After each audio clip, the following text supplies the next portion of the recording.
Hello friends, आज आपण मानसशास्त्रातील एक अवस्था बघणार आहोत. तर कधी असं झालंय का की तुम्हाला माहिती आहे की एखादी गोष्ट चुकीची आहे, पण तरीही तुम्ही तीच करता?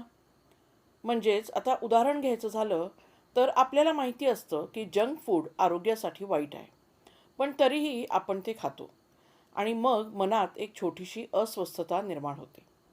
मानसशास्त्रात या अवस्थेला म्हणतात कॉग्नेटिव्ह डिसॉनन्स, मराठीत बोधनात्मक विसंवाद. म्हणजे काय बरं? जेव्हा आपले विचार आणि आपलं वर्तन एकमेकांशी जुळत नाही, तेव्हा मनात तणाव निर्माण होतो. आणखीन एक उदाहरण आपण बघूया. एका व्यक्तीला माहिती आहे की धूम्रपान आरोग्यासाठी घातक आहे, पण तरीही ती व्यक्ती सिगारेट ओढते.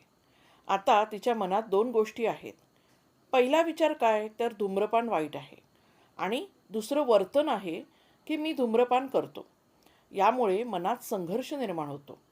मग आपलं मन काय करतं, ते स्वतःची समजूत काढायला सुरुवात करतं. उदाहरणार्थ, माझे आजोबा पण सिगारेट ओढायचे, त्यांना काहीच झालं नाही.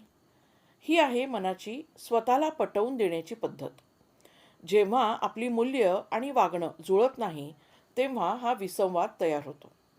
तो कमी करण्यासाठी आपण एकतर वर्तन बदलतो किंवा स्वतःलाच कारण देतो. म्हणून पुढच्या वेळी तुम्हाला जर अशी अस्वस्थता जाणवली, तर थोडंसं थांबा आणि स्वतःला विचारा, मी खरंच बदलतोय की फक्त स्वतःला समजावतोय?